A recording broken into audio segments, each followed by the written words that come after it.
రోజున ఈ యవనస్తుల కూడికకు చేరువచ్చిన తమ్ముళ్ళు చెల్లెళ్ళు, ప్రత్యేకంగా నాతోటి యవనస్తులు వారికి కూడా నా హృదయపూర్వకమైన వందనాలు తెలియపరుస్తున్నాను. దేవుడు మరొకసారి మనమందరము కూడా తన సన్నిధానంలో ఉండడానికి చక్కని ధన్యతను, భాగ్యాన్ని దేవుడు మనకు కలుగజేశాడు. పిల్లలు, దేవుని మందిరంలో ఒక దినము గడుపుట 1000 దినాల కంటే శ్రేష్టమే. కాబట్టి ఈరోజు మీరు దేవుని మందిరంలో మీరు వెచ్చిస్తున్న ఈ సమయం, మీరు కేటాయిస్తున్నటువంటి ఈ సమయము అది చాలా విలువైంది. మీ జీవితంలో అనేకమైన ఆశీర్వాదాలకు, అనేకమైన మేలులకు ఇది కారణమవుతుంది. సహజంగా యవనస్తులకు ఎక్కువసేపు కూర్చొని వాక్యం వినాలన్నా, ఇంకేదన్నా వినాలన్నా అది చాలా ఇబ్బందిగా అనిపిస్తుంటుంది. బహుశా మీకు కూడా అయ్యగారు పిలిచారు, రాకపోతే బాగోదు, ఆయన ఇంటికి వచ్చి మరి పిలిచారు కదా అని కొంతమంది తప్పక వచ్చిన వారు కూడా ఉండొచ్చు. కొంతమంది కొన్ని కారణాలతో తల్లిదండ్రులు బలవంతం చేయడం వలన ఏదో ఒక సందర్భం, ఏదో ఒక కారణం చేత ఇక్కడికి వచ్చి ఈ అయ్యగారు ఎప్పుడు ముగిస్తారా, ఇప్పుడు మైక్ తీసుకున్నారు 12 అవుతుంది, ఇంకెప్పుడు ముగిస్తారా, తొందరగా అయిపోతే బాగుంటూ ఇంటికి వెళ్ళిపోవాలి అన్న ఆలోచనతో మీలో కొంతమంది నన్ను చూస్తున్నారు.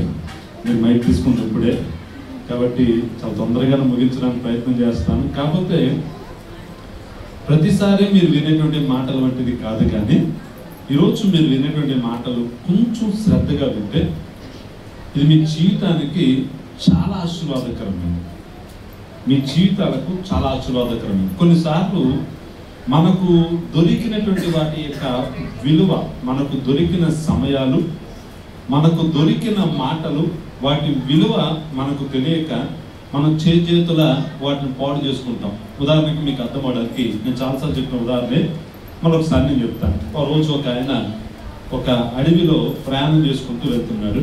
చీకటి పడిపోయింది. చీకటి పడిపోయిన తర్వాత ఒక చోట అతను నిద్రపోవాలి అని అనుకున్నాడు. తీరా అతను కొన్నటువంటి ఒక అలవాటు ఏంటి అంటే ఈ తలగడగా చేసుకుని నిద్రపోవడానికి ఏదన్నా ఉండాలి. సరే, చుట్టుపక్కల ఉన్నటువంటి కొన్ని రాళ్ళను పోగు చేసుకున్నాడు.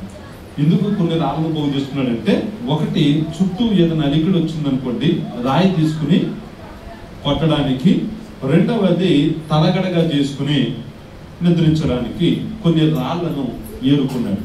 తీరా ఏరుకుని కొంతసేపు నిద్రపోయాడు. నిద్రపోయిన తర్వాత కటిక చీకటిలోనే అలాగే కనబడినట్టు ఉన్నటువంటి ఆ మార్గంలో తను ప్రయాణం చేసుకుంటూ వెళ్తున్నాడు.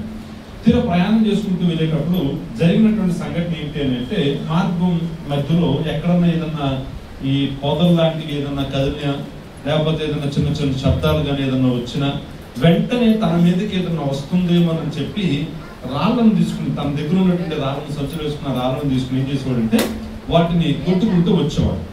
ఇలా కొట్టుకుంటూ తీరా తన దగ్గర ఉన్న రాళ్ళని అయిపోయి తను గమ్యానికి అంటే అడవిలో నుంచి బయటికి వచ్చేసాడు. తీరా వచ్చేపాటికి తెల్లారింది. ఒక చేతిలో ఒక రాయి మాత్రమే ఉంది. ఇంకా రాయిని ఏం చేస్తున్నాడంటే, సహజంగా మనం ఎక్కడ నడుస్తున్నప్పుడు ఏదైనా ఒక కర్ర లాంటిది కానీ ఏదైనా ఒక రాయి లాంటిది కానీ దొరికినప్పుడు దాంతో మనం ఆడుకుంటూ వస్తుంటాం కదా. అలా ఇతను ఏం చేస్తున్నాడంటే ఆ రాయితో ఆడుకుంటూనే వచ్చేసాడు. తీరా ఊర్లోకి వచ్చినాక తెల్లారైంది. తెల్లారైన తర్వాత ఇంకా ఊర్లోకి వచ్చేసాక ఇంకా రాయితో పనే ఉందిలే అని చెప్పేసి తన దగ్గర ఉన్నటువంటి ఆ రాయిను విసిరేద్దాం అని చెప్పేసి అనుకుని ఇలా చూశాడు. చూసేసరికి ఒకసారికి ఆశ్చర్యమైంది. ఎందుకని ఆశ్చర్యం అనిపించిందంటే, ఆ రాయి షైనింగ్ గా ఉంది, వెలుగుతూ ఉంది. ఏంటి రాయి వెలుగుతూ ఉంది అని చెప్పేసి దాన్ని కొంచెం పరిశీలనగా చూశాడు. పరిశీలనగా చూస్తే అతనికి తెలిసింది ఏంటంటే, అది రాయి కాదు, అది వజ్రం. అదేంటిది? రాయి కాదు, అది వజ్రం. అది చూడంగానే చాలా సంతోషించాడు. తనకు వజ్రం దొరికింది అనుకున్నాడు. ఈలోగా అది చూసిన తర్వాత సంతోషంతో పాటు ఏడుపు కూడా వచ్చేసింది.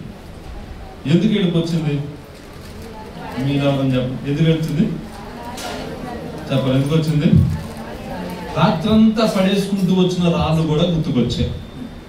రాత్రంతా తన దగ్గర ఉన్నటువంటి వాటన్నిటిని కూడా ఏం చేశాడు? వాటి విలువ తెలియక తను ఏం చేశాడంటే వాటిని పారేసుకుంటూ వచ్చాడు. ఇప్పుడు అవి ఎంతకాలన్నా దొరికేది కాదు. అప్పుడు అనుకున్నాడు, అరే చేతులారా నాకు దొరికిన వాటిని నేను వాటి విలువ తెలుసుకోలేక దాన్ని కాలతొందుకున్నాను అని బాధపడ్డాడు. అందుకే ఈరోజు మీరు వినే మాట మీకు దాని విలువ ఇప్పుడు మీకు అర్థం కాకపోవచ్చు, కానీ జాగ్రత్తగా దాచుకోండి. ఇది ఒక రోజు మీకు ఒక వజ్రం లాగా ఉంటుంది. మీరు ఈరోజు వినేటువంటి మాటలు దేవుని సన్నిధానంలో మీరు వినే మాటలు పూర్తిగా మీకు తెలియకపోవచ్చు, పూర్తిగా మీకు అర్థం కాకపోవచ్చు, కానీ మీకు అర్థమైన మేర వాటిని మీ మనస్సులో ఉంచుకోవడానికి ప్రయత్నం చేయండి. ఎందుకంటే బైబిల్లో ఒక మాట ఉంది, ఏంటంటే ఆకాశం గతించిపోయినా మెట్టెలు దద్దరిల్లిపోయినా ఆయన మాట స్థిరముగా ఉండిపోద్ది, ఆయన మాట శాశ్వతమైనదిగా ఉంటుంది. ఈ మాటను గురించి భక్తుడు ఏమంటాడంటే, అయ్యా నీ మాటలు మార్గాల్లో నేను వెళ్ళేటప్పుడు, కట్టిక చీకటిలో నేను ఉన్నప్పుడు నీ వాక్యం నాకు వెలుగై ఉంది, నీ వాక్యం నాకు వెలుగై ఉంది. ఎప్పుడు ఈ మాట రాస్తున్నాడంటే కట్టిక చీకటి వంటి అనుభవం. కట్టిక చీకటి అంటే దాని అర్థం ఏంటి అని అంటే తాను వెళ్తున్నటువంటి ప్రయాణంలో ఏది కనపడడంలా. మనం కొన్నిసార్లు ఇంట్లో ఉన్నప్పుడు సడన్ గా రాత్రి 7-8కి కరెంట్ పోయింది అనుకోండి, ఒక ఫ్యూ సెకండ్స్ అంటే కొన్ని సెకండ్స్ ఏమవుతుందంటే అంత బ్లైండ్ అయిపోతుంది, కంప్లీట్ బ్లైండ్ అయిపోతుంది, ఏది కనపడదు. ఆ తర్వాత నిదానంగా తేరుకుంటాయి కళ్ళు, నిదానంగా తేరుకుని కొంచెం కొంచెం మసకగా కనబడతాయి. కానీ ఫస్ట్ ఏమవుతుందంటే ఒక్కసారి అంత బ్లర్ అంటే ఏది కనబడదు. మన కళ్ళు ఎంత పెద్దది చూసుకున్నా ఏది కనబడదు. అట్లాగా కటిక చీకటి అంటారు. ఆ కటిక చీకట్లో మనకేది కనబడదు. అలాంటి ఒక జీవిత ప్రయాణం అంటే నేను ఏం చేయాలో నాకు తెలియడంలా, నేను ఎటెళ్ళాలో నాకు తెలియడంలా, ఏ నిర్ణయం తీసుకోవాలో నాకు తెలియడంలా, ఎవరు నాకు సహాయం చేస్తారో నాకు తెలియడంలా, నా జీవితం ఎలా ముందుకెళ్తుందో నాకు తెలియడం లేదు అన్నట్టు ఒక సమస్య, అన్నట్టు ఒక పరిస్థితులు మన జీవితంలోనికి వచ్చినప్పుడు ఖచ్చితంగా ఈరోజు మీరు వింటున్నటువంటి వాక్యం చూసారా, ఈ వాక్యం మీకు వెలుగుగా ప్రసరించబడుద్ది. ఆమేన్. వినండి, వాక్యాన్ని శ్రద్ధగా వినడానికి ప్రయత్నం చేద్దాం. పరిశుద్ధ గ్రంథమైన బైబిల్లో మనం ఓడిపోవడానికి ఒక కారణం అంటే మన జీవితంలో మనం ఓడిపోవడానికి చాలా కారణాలు ఉంటాయి. కానీ నేను ఒక మాటను మీకు జ్ఞాపకం చేసి ఈరోజు నా అంశంలోకి వస్తాను. చూడండి, సామెతల గ్రంథం 16వ అధ్యాయం 32వ వచనం. సామెతల గ్రంథం చదువుతుంది. పరాక్రమమైన శాలి కంటే, పరాక్రమవంతుని కంటే దీర్ఘశాంతము గలవాడు శ్రేష్ఠుడు. పట్టణమును పట్టుకొనిన వాని కంటే మనస్సును స్వాధీనపరుచుకున్నవాడు శ్రేష్టమైన వాడు. జాగ్రత్తగా గమనించండి, బైబిల్లో సామెతల గ్రంథం ఇది చాలా విలువైందండి. మనం ప్రపంచంలో వినేటువంటి అనేకమైన సూక్తులు సామెతల్లో నుంచే పుట్టుకొస్తాయి. ఇంకా చెప్పాలి అంటే ఫిలాసఫీ మనకు అర్థం అవ్వాలి అన్నా అండ్ అనేక విషయాలు మనకు అర్థం అవ్వాలన్నా బైబిల్లో సామెతల గ్రంథం, ప్రసంగి గ్రంథాన్ని మీరు చదివితే దాంట్లో ఉన్నటువంటి మాటలను కనుక మీరు అధ్యయనం చేస్తే జీవితంలో మీరే జ్ఞానులు అయిపోతారు. అంటే అంత గొప్ప జ్ఞానం ఇందులో రాయబడింది. ఇంకా చెప్పాలి అంటే ఈ మాటలు రాసినటువంటి వ్యక్తిని గురించి బైబిల్ ఏమంటుందంటే అతడు దేవుని చేత గొప్ప జ్ఞానాన్ని పొందుకున్నాడు, అతనికి ముందు అతని వంటి జ్ఞానులు లేరు, అతని తర్వాత కూడా లేరు. ప్రపంచంలో బాగా తెలివైనటువంటి వ్యక్తి ఎవరు అని అంటే ఐన్స్టైన్ అనే ఒక ఆయన గురించి చెప్తారు. అతను ఎవరు అని అంటే యూదుడు. అతనే ఏమంటాడు తెలుసా, నాకంటే సొలొమోనే గొప్ప జ్ఞానం కలిగినోడే చెప్తాడు. అంత గొప్ప జ్ఞానం ఇక మాటల్లో ఉంటుంది అనమాట. వినండి పిల్లగా, ఈ మాటల్లో అతను ఒక మాట అన్నాడు. ఏంటి ఆ మాట అంటే పట్టణమును పరాక్రమశాలి కంటే, వినండి మీ మాటలో, పరాక్రమశాలి కంటే దీర్ఘశాంతము కలిగిన వాడు శ్రేష్ఠుడు. మనం ఏమనుకుంటామంటే కండలు తిరిగి ఉండడం చాలా గొప్ప అని అనుకుంటాం కదా. బైబిల్ ఏమంటుందంటే బలము కన్నా సాత్వికత చాలా గొప్పది అని అంటున్నాడు. రెండవది ఏంటంటే పట్టణమును పట్టుకోవడం గొప్ప కాదు. దేన్ని పట్టుకోవాలంటే తన మనస్సును స్వాధీనపరుచుకోవాలి. వినండి పిల్లలు, మనం చాలా వాటిని జయించాలి అన్న ఆలోచన చేయొచ్చు, కానీ దేవుడు ఏమంటాడంటే ఒరే బాబు, ముందు బయట ఉన్న వాటిని జయించడం పక్కన పెట్టి కానీ ముందు అసలు నిన్ను జయించు అంటాడు. నిన్ను నువ్వు గెలవాలి అని అంటాడు. ఎందుకు నిన్ను నువ్వు గెలవాలి అని అంటే నిన్ను నువ్వు గెలిస్తే ప్రపంచాన్ని గెలవడం తేలిగ్గా ఉంటుంది. నిన్ను నువ్వు గెలిస్తే ప్రపంచంలో అనేకమైన వాటిని నువ్వు స్వాధీనపరచుకోగలుగుతావు. అండి చాలా జాగ్రత్తగా గమనించండి.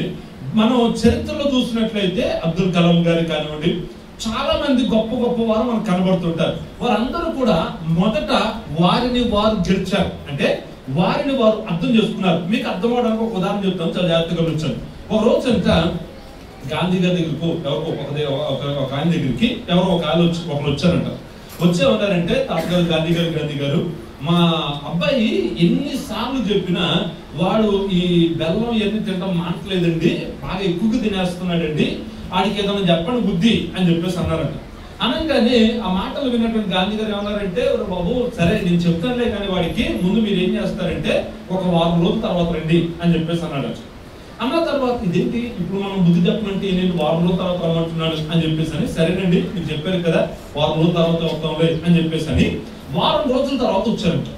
వారం రోజుల తర్వాత వచ్చినప్పుడు ఆయన ఏం చేశాడంటే కూర్చోబెట్టాడంట. కూర్చోబెట్టి ఒరే బాబు మరి తినకూడదురా, అది తింటే నీ ఆరోగ్యానికి మంచిది కాదురా, అది తినమాత్రానా అని పద్ధతిగా కూర్చోబెట్టి చెప్పారంట.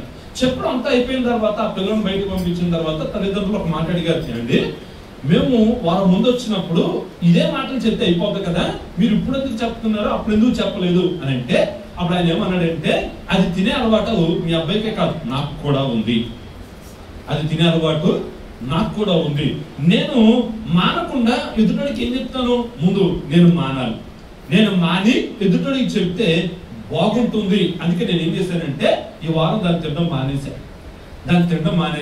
మానగలుగుతానా లేదని పరిశీలన చేసుకున్నా, మానగలిగా కాబట్టి నేను చెప్పగలిగా అన్నాడు. అంటే ముందు తనను తాను ఏం చేశాడంటే స్వాధీనపరుచుకున్నాడు. అంటే ఏదైనా ఒక అలవాటు విషయంలో తనను తాను ముందు గెలవడానికి ప్రయత్నం చేశారు. వినంటున్నారా, మనం చాలాసార్లు మన తల్లిదండ్రులు ఏమంటారంటే మా అబ్బాయి మంచోడేనండి, మా అబ్బాయి చుట్టూ ఉండేటువంటి స్నేహితులు మంచోడు కాదండి, వాడు చెడగొట్టాడండి, వీడు చెడగొట్టాడండి, వీడి మాటలు విన్నాడండి, వాడి మాటలు విన్నాడండి అని చెప్పేసి అంటారు. నేను కొంత ఏకీభవిస్తాను, కొంత ఏకీభవించను. ఎందుకని ఏకీభవించనంటే మనకు ఒక సామెత ఉంది, మన బంగారమే మంచిదైతే పర్వాలేదు చెప్పండి, ఎదుటోళ్ళు అనుకోవాల్సినంత అవసరం లేదు కదా. ఇప్పుడు మన బుద్ధి సరైంది అనుకోండి, ఎదుటోని మనం అనాలా, అసలు ఎవరైనా ఉన్నారా మాటలు కదా.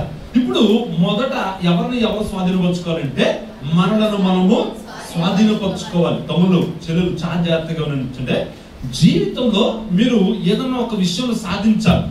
మీరు ఏదో బావిలో కప్పల్లాగానో లేకపోతే ఇదే ప్రపంచము ఇదే జీవితము అన్నట్టు కాకుండా మీ జీవితము ఒక ఉన్నతమైన స్థాయిలోకి వెళ్ళాలి అని దైవజనులు ప్రేరేపించడం ఒక మాట అన్నారు. నేను వాక్యంలోంచి పక్కకు వచ్చి ఎందుకు ఇందాక తమ్ముడు చెప్పినటువంటి మాట నాకు ఒక విషయాన్ని జ్ఞాపకం చేసింది.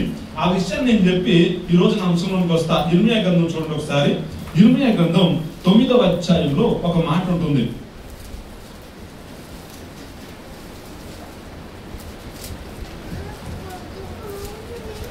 9వ అధ్యాయం చూడండి. 9వ అధ్యాయము 21వ వచనాన్ని చూద్దాం. 21వ వచనాన్ని చూద్దాం. వీధుల్లో పసిపిల్లలు లేకుండాను రాజ్య మార్గములలో యవనులు లేకుండాను వారిని నాశనము చేయుటకు మరణము మన కిటికీలను ఎక్కుచున్నది. అది ఎక్కడికి ఉంది అంటే మన నగరంలోనికి ప్రవేశించుచూ ఉంది. పిల్లల చాలా జాగ్రత్తగా గమనించండి. పైన వాక్యంలో ఏమంటుందంటే దేశంలో రోదన చేయ స్త్రీలను కనుగొనండి, వారిని పిలవనంపించండి, వారు రోదన చేయాలి, వారు అంగలార్చాలి, వారు రోదన చేసిన విద్యను వారి పిల్లలకు వారి కుమార్తెలకు కూడా నేర్పించాలి. ఎందుకు నేర్పించాలి అని అంటే జరిగేటువంటి పరిస్థితి ఏంటంటే వీధుల్లో పసిపిల్లలు కనపడడం లేదు, రాజనగరులలో ఎవరు కనపడడం లేదు. మరణం ఏం చేస్తున్నారు అంటే కిటికీలను ఎక్కుతూ ఉంది. ఏమెక్కుతుందంటే మరణము కిటికీలు ఎక్కుతుంది. ఒక రోజు ఒక దైవజనుడితో నేను కూర్చొని మాట్లాడుతున్నప్పుడు ఒక దైవజనుడు చాలా అనుభవం కలిగినటువంటి ఒక సేవకుడు నాతో మాట్లాడుతూ, తమ్ముడు ఈ మాట నువ్వు ఎప్పుడన్నా ఆలోచన చేసావా అని అంటే అన్న రానున్న రోజుల్లో యవనస్తుల పరిస్థితుల గురించి ఆలోచన చేస్తున్నాను. ఈ యొక్క వాక్యం ఎలా నెరవేరుతుందో సహజంగా ఇర్మియా గ్రంథం అనేటువంటిది ప్రవచన గ్రంథం కదా, ప్రవచనం అనేటువంటిది ఎలా నెరవేరుతుందో నాకు అర్థం కావడం లేదు అని చెప్పేసి నేను ఆ దైవజనుడు చాలా పెద్దైన దైవజనుడితో నేను మాట్లాడితే అప్పుడు ఆయన నాకు ఒక విషయం తెలియపరిచాడు. అది నేను ఖచ్చితం అనకపోయినా దాంతో నేను ఏకీభవించడానికి కొంత ఆస్కారం ఉంది. ఎందుకో దేవుని ప్రేరణ నన్ను ఏకీభవింపజేయడానికి ప్రయత్నం చేస్తుంది. ఏంటి ఆ యొక్క విషయం అంటే ఇక్కడ రెండు విషయాలు ఉన్నాయి. వీధుల్లో పసిపిల్లలు కనపడడంలా, వీధుల్లో ఎవరు కనపడడంలా? పసిపిల్లలు కనపడడంలా. రెండవది రాజ్య నగరంలో యవనస్తులు కనపడడంలా. పసిపిల్లలు ఏమైపోయారు, యవనస్తులు ఏమైపోయారు అని అంటే మరణం అనేది ప్రవేశిస్తుంది. దేని గుండా అంటే కిటికీల గుండా. దేని గుండా అంట?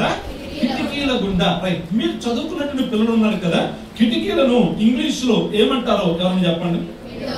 ఏమంటారు? ఇప్పుడు కంప్యూటర్ లో ఏ విండోస్ నడుస్తుంది? 11.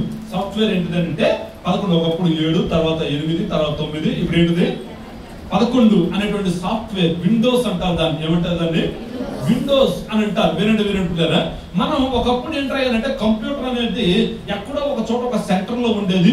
ఒక 20 రూపాయలు మన చేతులను, ఒక 10 రూపాయలు మన చేతులను ఉంటే ఒక గంట వెళ్ళి మనకు వచ్చిన ఫోన్లను మనం చూసుకుని, లేదా మనకు వచ్చినటువంటి మెసేజ్లు, సందేశాలు, ఈమెయిల్స్ చూసుకుని, ఆ తర్వాత ఆ గంట అయిపోయిన తర్వాత మనం ఏం చేసేవాళ్ళం అంటే వెళ్ళిపోయి స్నేహితులతో సమయాన్ని గడపడం, ఆడుకోవడం, లేకపోతే చదువుకోవడమో ఏదో చేసేవాళ్ళం. కానీ ఇప్పుడు ఏంటంటే ఫోన్ ఎక్కడికి వచ్చిందంటే చేతిలోనికి వచ్చేసింది. ఫోన్ ఎక్కడికి వచ్చేసింది?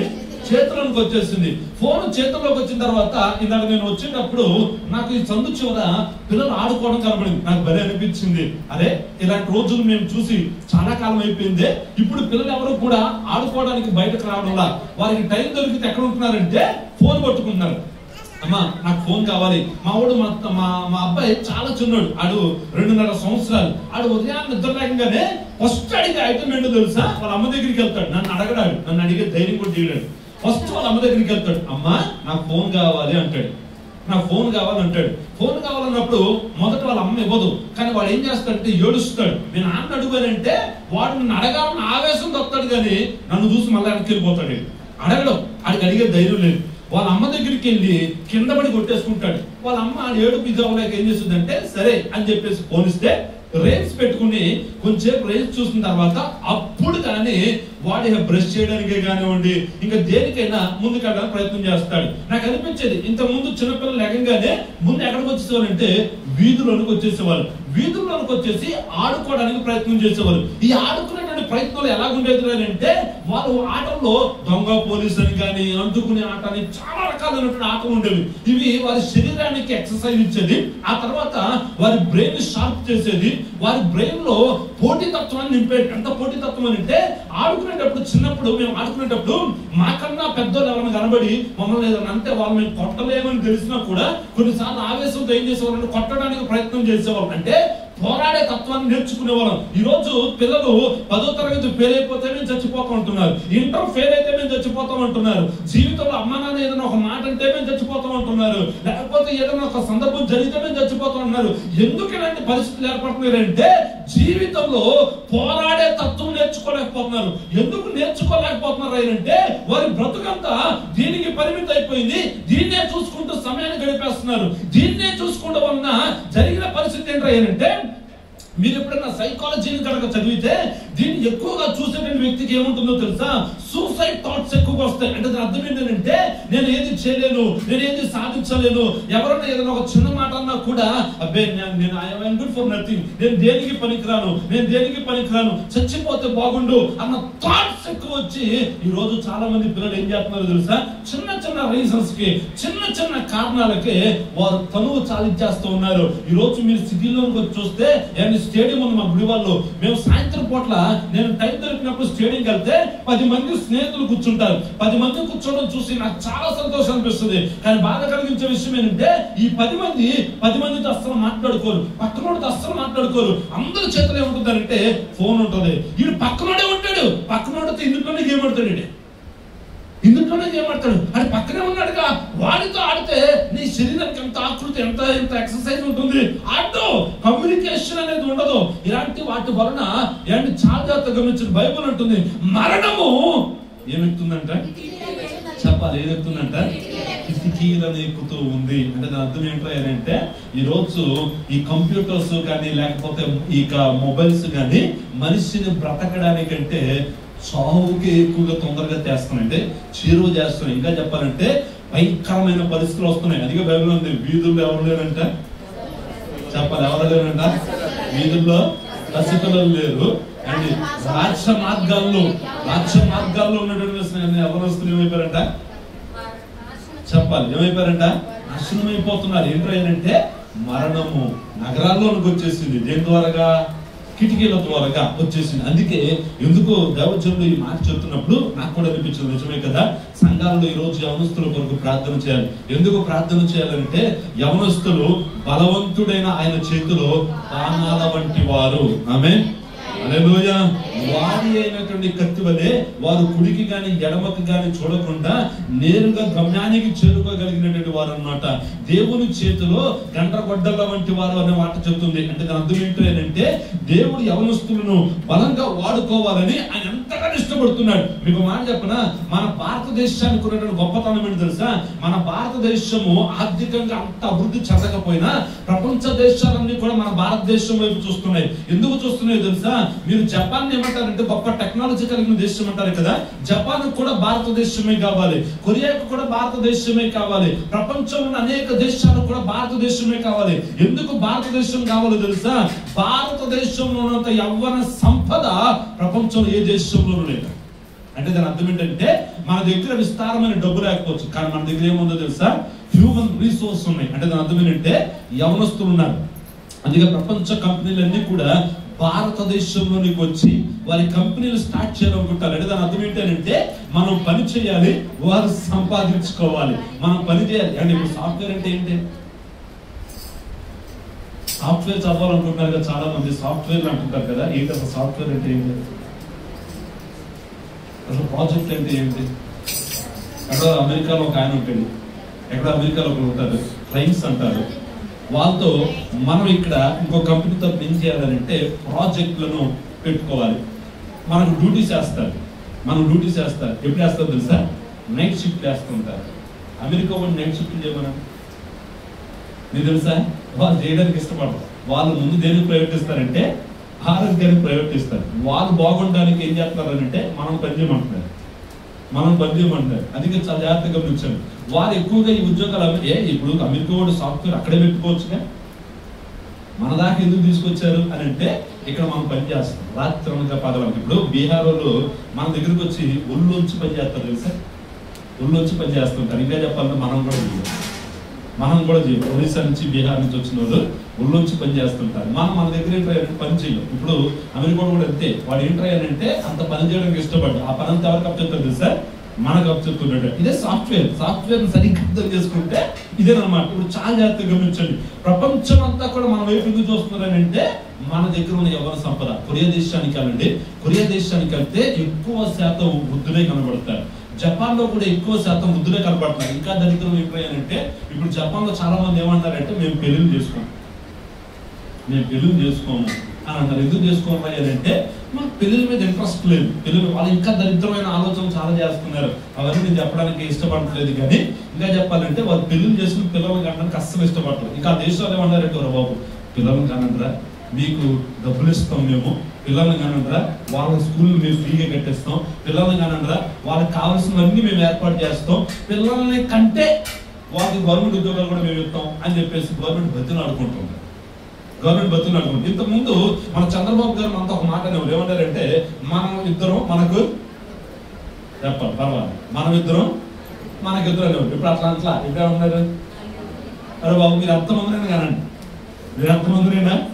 కానండి అన్నారు. కానీ అర్థం కాదు ఏంటంటే కనమంటున్నారే కానీ ఎట్లా చదివించాలో చెప్పట్లేదు వాళ్ళు, కనమంటున్నారే కానీ ఎట్లా పోషించాలో చెప్పట్లేదు. కానీ కనండ్రా బాబు అని చెప్పేసి అంటున్నారు. ఎందుకు అయ్యానంటే మన దగ్గర ఆ రీసోర్స్ మన దగ్గర కూడా తగ్గిపోతుందని అర్థం అనమాట.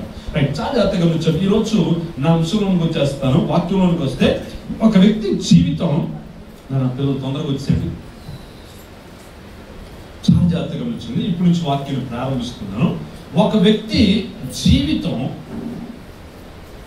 అనుకున్నంత ఆశీర్వాదకరంగా లేకపోవడానికి, ఒక వ్యక్తి జీవితంలో అనేకమైన నష్టాలను చూడడానికి అసలు కారణం ఏంటి? ఇందులో ఒక వాక్యం చదువుకున్నాం. ఏంటంటే పట్టణమును పట్టుకోవడం కంటే ఏం స్వాధీనపరచుకోవాలంట? మన మనస్సును స్వాధీనపరుచుకుంటే గ్రేట్, చాలా గొప్ప. బైబుల్లో ఒక క్యారెక్టర్ ఉంది.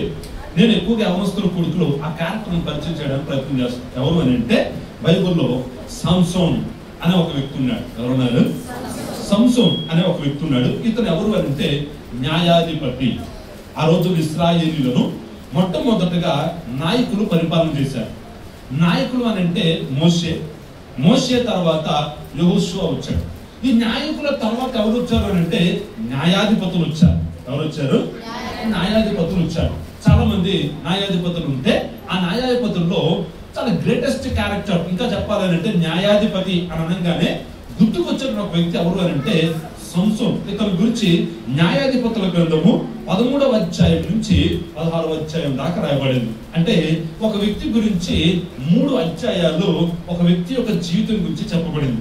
అతను ఏమైనా గొప్పోడు అని అంటే గొప్పోడే. అతను దేవుని ఆత్మచేత నింపబడిన వాడు, బలం కలిగినటువంటి వాడు, పరాక్రమం కలిగినటువంటి వాడు, ఆత్మీయత విషయంలో ఉన్నతమైన స్థితిలో ఉండేటువంటి వాడు, ఒకప్పుడు ఉండేటువంటి వాడు, చాలా గొప్పోడు అనమాట. కానీ ఇదే వ్యక్తి జీవితాన్ని ఈరోజు మనం వాక్యం వింటే ఇంత గొప్ప వ్యక్తి డౌన్ ఫాల్ అంటే ఎలా పడిపోయాడో మనం నేర్చుకోవడానికి, మనం చూడడానికి ప్రయత్నం చేద్దాం. ఎందుకనంటే బైబిల్ని చాలా మంది ఏమనుకుంటారంటే అది కేవలం మతానికి సంబంధించిన గ్రంథం అంటారు. లేదు, బైబిల్ని కనుక సరిగ్గా చదివితే అనేక మంది జీవితాలు ఎలా సరిదిద్దుకోవాలో చక్కని విషయాలు నేర్పించబడతాయి. సంఘంలో ఏం నేర్పిస్తారు అంటే మతాన్ని నేర్పించరు. సంఘంలో ఏం నేర్పిస్తారంటే కుటుంబాన్ని ఎట్టా కట్టుకోవాలో నేర్పిస్తారు. సంఘంలో ఏం నేర్పిస్తారా అంటే మతాన్ని నేర్పించరు. సంఘంలో ఏం నేర్పిస్తారంటే నిన్ను వలే నీ పొరుగు వాడిని ప్రేమించు అని నేర్పిస్తారు. సంఘంలో ఏం నేర్పిస్తారా అంటే మతాన్ని నేర్పించరు. సంఘంలో ఏం నేర్పిస్తారా అంటే నీ కోసం, నీ గ్రామం కోసం, నీ గ్రామంలో ఉన్నటువంటి ప్రజల కోసం ప్రార్థన చేయి అని నేర్పిస్తారు. సంఘంలో ఏం నేర్పిస్తారా అంటే నువ్వు ఇలాగుండు అలాగుండు అని చెప్పేసి మంచి జీవితం ఎలాగుండాలని నడవడికని నేర్పిస్తారే తప్ప నువ్వు మతాన్ని నేర్చుకునేది సంఘం కాదు. సంఘంలో ఎప్పుడు కూడా మతం నేర్పించబడదు. సంఘంలో ఎప్పుడు కూడా ఒక చక్కని మార్గం నేర్పించబడుద్ది. ఈ మార్గం నేర్పించబడడానికి బైబుల్ ఎలాంటి గ్రంథం అని అంటే ఈ రోజుల్లో చాలా మంది ఉన్నారంటే మీ బైబిల్లో బూతులు ఉన్నాయి కదండి, మీ బైబిల్లో అవి ఉన్నాయి కదండి. లేదు, జరిగినటువంటి సంఘటన అంటే బైబిల్లో మనుషులు చేసిన తప్పిదాలను తెలియపరిచాడు, మనుషులు చేసిన మంచి పనులను తెలియపరిచాడు. ఎందుకు తప్పిదాలు చెప్పారు అంటే దేవుడు మంచిని మాత్రమే చూపించి తనను తాను గొప్ప చేసుకోవాలనుకునేవాడు కాదు. ఆయన ఎలాంటి వాడు అంటే ఒరే బాబు, చాలా మంది చెడు మార్గాల్లో వెళ్ళారు. ఆ మార్గం ఎలాంటి మార్గంలో వెళ్ళారు, దానివల్ల వారు ఎంత శాపాన్ని పొందుకున్నారు అంటే అది నీకు ఒక షాడో లాంటిది అనమాట. అంటే నువ్వు ఎలా నడుచుకోవాలో నీకు ఒక ఉపఘాతం లాగా నీకు నేర్పించే ఒక మార్గం. అందుకే బైబిల్ని సరిగ్గా అర్థం చేసుకుంటే అందులో ఒక వ్యక్తి ఎలా ఆశీర్వదించబడ్డాడో ఉంది, ఒక వ్యక్తి ఆశీర్వదించబడిన తర్వాత ఎలా పడిపోయాడో కూడా ఉంది. ఎందుకు చెప్పబడింది అంటే మనం పడిపోకూడదు అని చెప్పబడింది అనమాట. ఇక్కడ సంసోను అంటే ఒక వ్యక్తి ఉన్నాడు. అతను చాలా గొప్ప వ్యక్తి, దేవుని చేత ఎన్నిక చేయబడిన వ్యక్తి, పుట్టినది మొదలుకొని నాజీరు చేయబడిన వ్యక్తి, పరాక్రమం కలిగిన వ్యక్తి. అతను నిలబడితే అతను ఎదుటి ఎవ్వరు నిలబడలేనంత బలం కలిగిన వ్యక్తి. ఇంకా చెప్పాలంటే చరిత్రలో అతను అంటే బలం కలిగిన ఎవరు లేదు. ఒక రోజంతా ఆయన ఒక ఊరికి వెళ్ళాడు. ఒక ఊరికి వెళ్ళి ఆ ఊర్లో నుంచి పారిపోవాలనుకున్నాడు. పారిపోవాలనుకున్నప్పుడు సహజంగా ఊర్లో ఏం చేసేవాళ్ళంటే ఊరు చుట్టూ గోడలు కట్టుకుని గోడలకు ఏం చేసేవాళ్ళంటే పెద్ద తలుపులు పెట్టుకునేవాళ్ళు అన్నమాట. ఇప్పుడు ఆ తలుపులు ఎవరైనా ద్వారపాలకులు అయినటువంటి వారు మాత్రమే తీయాలి, అంత బలం కలిగినటువంటి తలుపులు. ఇంకా చెప్పాలంటే 2-3 కలిసి తోస్తే తప్ప ఆ తలుపులు తీయబడదు. అలాంటిది ఈయన పారిపోవాలనుకున్నప్పుడు తలుపు అడ్డొస్తే ఈయన ఎంత బలవంతుడు అంటే ఆ తలుపును దర్వాజాలు ఉంటే చూసారా, కమ్మీలు ఉంటే చూసారా, ఆ కమ్మీలతో సహా పెకలించేసిన వ్యక్తి ఇతను. పెకలించేసినోడే కాకుండా దాన్ని అట్లా నెత్తిన పట్టుకుని చాలా దూరం వెళ్ళిపోయి హెబ్రోన్ అనేటువంటి ఒక ప్రాంతం వస్తే అక్కడ పడేసాడట వాటిని తీసుకెళ్ళి. అంత బలం కలిగిన వ్యక్తి సంసోను. ఇంత బలం కలిగినటువంటి వ్యక్తి ఓడిపోయాడు. ఎందుకు ఓడిపోయాడు అని నేను 3 కారణాలు చెప్తాను. గెలిచిన దగ్గర కాదు కానీ ఓడిపోయిన దగ్గర నేర్చుకోవడానికి చాలా విషయాలు ఉంటాయి. ఇతను ఎందుకు ఓడిపోయాడు, ఎందుకు ఇతని జీవితం తారుమారైపోయింది, ఎందుకు ఇతని జీవితం అధాపాతాలకు తొక్కబడిపోయినట్టు అయిపోయింది అని అంటే 3 కారణాలు. మొదటిది ఏంటి అని అంటే తప్పులు అందరూ చేస్తారు. తప్పు చేయని వ్యక్తి ఎవరైనా ఉంటారా? ఎవరు ఉండరు. సహజంగా అందరూ తప్పులు చేస్తుంటారు. ఇతను తప్పు చేశాడు కానీ తాను చేసిన తప్పుల నుంచి సంసోను గుణపాఠాన్ని నేర్చుకోలేదు. ఇది మొదటి. మనం చాలాసార్లు తప్పు చేస్తాం. తప్పు చేసిన తర్వాత ఒకసారి ఒక విషయంలో తప్పు చేసాం. ఇప్పుడు మీకు అర్థపడాలి. నేను ఒక రోడ్డు మీద నడుచుకుంటూ వెళ్తున్నా. ఒక రాయి ఉంది, నేను చూసుకోవాలా, నాకు ఎదురు దెబ్బ తగిలింది, బాగా నొప్పి అనిపించింది. ఇప్పుడు రెండోసారి నేను అదే రోడ్డు మీద నడిచేటప్పుడు ఇప్పుడు ఎట్లా నడుస్తాను? నేను జాగ్రత్తగా చూసుకుని నడవాలి. లేదు ఇంతకు ముందు నేను నడిచినట్టే తల పైకి ఎత్తి నేను నడిచాను, మళ్ళా తగిలింది. తప్పేవద్దే. ఆ రాయి అన్నాడు ఒకసారి మనం దెబ్బ తగిలింది, బ్లడ్ వచ్చేసింది. ఇప్పుడన్నా ఏం చేయాలి? చూసుకుని నడవాలి. ఇప్పుడైనా చూసుకుని నడవాలి. అప్పుడేదో తల నెత్తికెక్కి అలా చూసి నడుచుకుని వచ్చాం, దెబ్బ తగిలిసింది. ఇప్పుడన్నా చూసి నడవాలి కదా. కానీ ఇప్పుడు తప్పేవద్దే, మనదే. ఇప్పుడు సంసోను ఏంటంటే తప్పు చేశాడు కాదని నేను అన్నాను, కానీ తాను చేసిన తప్పులో నుంచి తాను గుణపాఠాన్ని నేర్చుకోలేకపోయాడు. తాను చేసిన ఒకసారి తప్పు చేసావు, దెబ్బతిన్నావు, ఇంకో రెండోసారి ఆ తప్పు ఏం చేయకూడదు. రెండోసారి ఆ తప్పు చేసావని అంటే నీకన్నా పిచ్చోడు ఎవరు లేడు. ఒకసారి ఒక వ్యక్తిని నమ్మావు, మోసపోయావు, రెండోసారి కూడా నమ్ముతావు అదే వ్యక్తిని. రెండోసారి కూడా నమ్మేవంటే ఏంటి పరిస్థితి? మొదటిసారి మోసపోయావు, రెండోసారి ఏంటంటే నువ్వు వెర్రోడు అయ్యావు అంటావు. మోసపోయిన దానికి నువ్వు పిచ్చోడు అన్నదానికి చాలా తేడా ఉంటుంది. మొదటిసారి ఏంటంటే నమ్మకంతో మోసపోయావు, కానీ రెండోసారి కూడా అదే వ్యక్తితో అదే విషయంలో నువ్వు మోసపోయావు అంటే నీ అంత దరిద్రంగా పరిస్థితి ఇంకెవరికి ఉండదని అర్థం అనమాట. ఇప్పుడు చాలా జాగ్రత్తగా గమనించినట్లయితే సంసోను జీవితంలో ఉన్నటువంటి అసలు తాను చేసినటువంటి తప్పులు ఏంటి, తాను నేర్చుకున్న గుణపాఠం ఏంటి అంటే రెండు విషయాలు నేను చెప్తాను. ఏంటి ఆ రెండు విషయాలు అంటే, మొదటిగా అసలు న్యాయాధిపతుల గ్రంథం చూద్దాం. న్యాయాధిపతుల గ్రంథం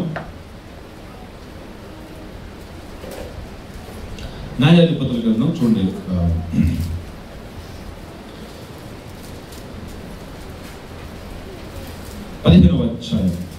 న్యాయాధిపతుల గ్రంథం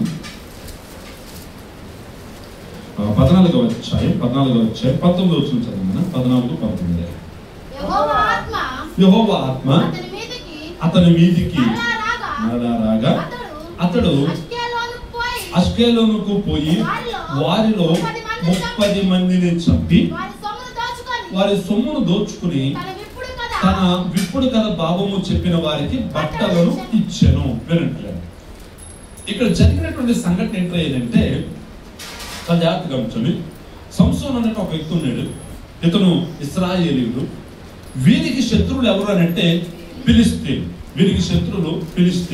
ఇప్పుడు ఆ ఫిలిస్తీన్ల బారి నుంచి ఇశ్రాయేలీయులను కాపాడడానికి దేవుడు సంసోను ఏం చేశాడంటే న్యాయాధిపతిగా ఎన్నుకున్నాడు. కానీ సంసోను బలవంతుడైన తర్వాత సంసోను ఏం చేశాడు అంటే ఫిలిస్తీన్లకు సంబంధించిన ఒక ఆమెను చూసి ఇష్టపడ్డాడు.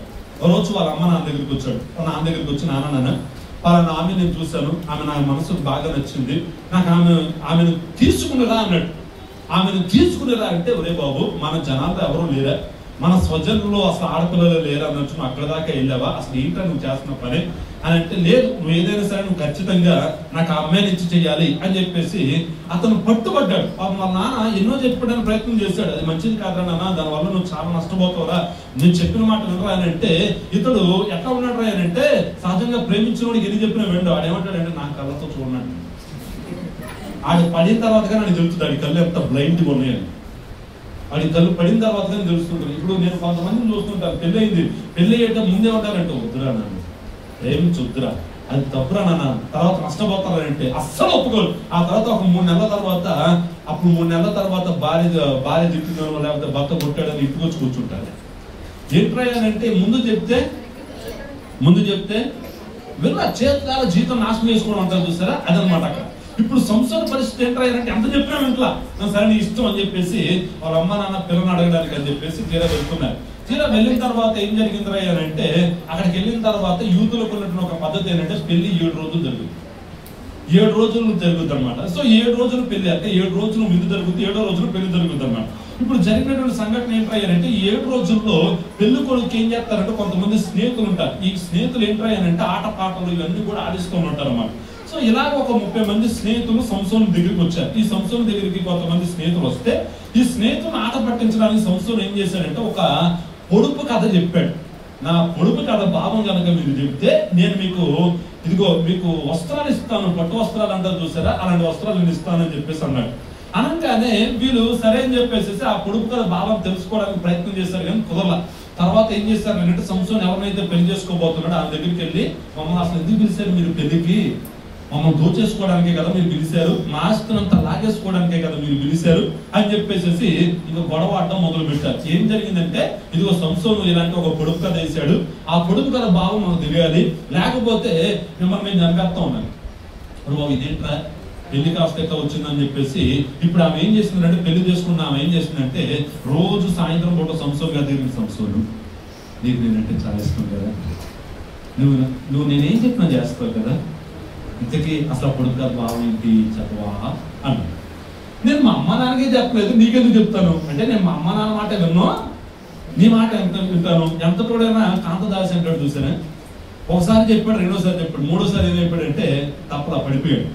పడిపోయి ఏం చేశాడు రా అంటే, ఆ విసిగిస్తుంది, అక్కడ విసిగిస్తుంది. అంతేలే, నీకు నేనంటే ఇష్టం, నీకు నేనంటే. ఇది బాగా టెక్నిక్ కదండి, సహజంగా లేడీస్ దగ్గర ఉన్న గొప్ప టెక్నిక్. తమ్ముడు వినంటే, లేడీస్ దగ్గర ఉన్న టెక్నిక్ ఇది.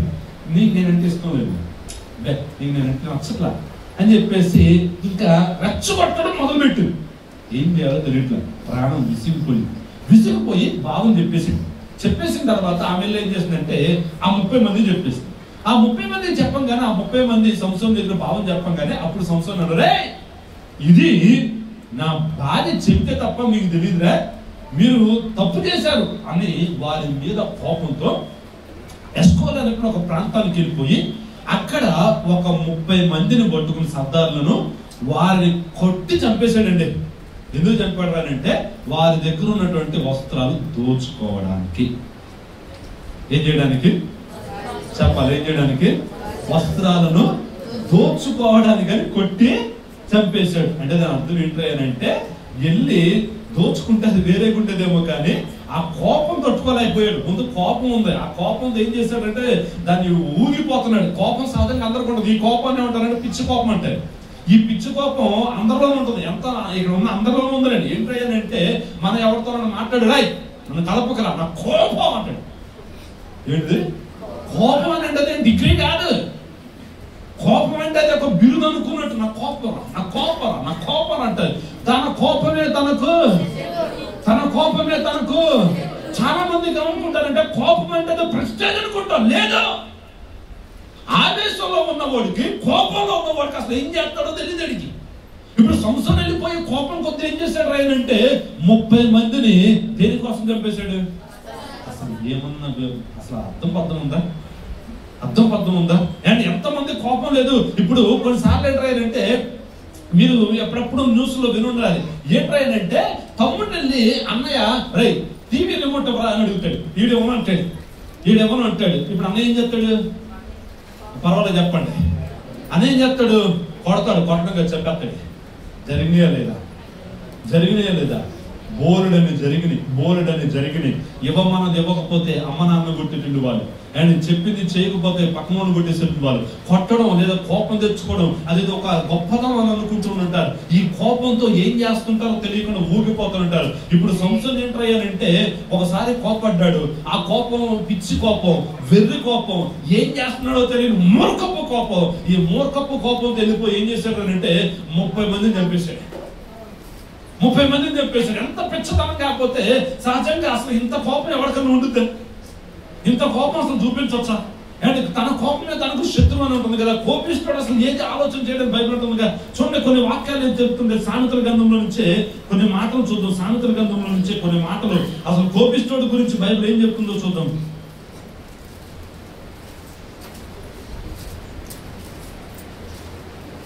సామెతలు 14:17 వచ్చింది. సామెతలు 14:17 చూడండి.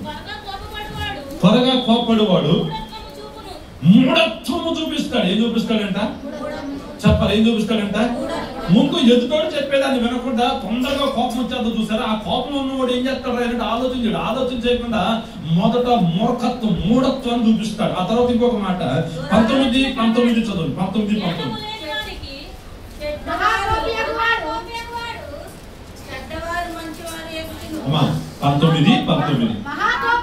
మహాకోపియగువాడు దండన తప్పించుకోలేడు. మహాకోపం కలిగినటువంటి వాడు ఏంటంటే దండనను తప్పించుకోడు. అది ఏదో ఒక రోజున ఏం చేస్తాడు అంటే నష్టపోతాడు ఖచ్చితంగా. కోపం కలిగిన వాడు ఏంటంటే నష్టపోతుంటాడండి. అందుకే తన కోపం తన శత్రువు అనేది ఒక మాట కాదు.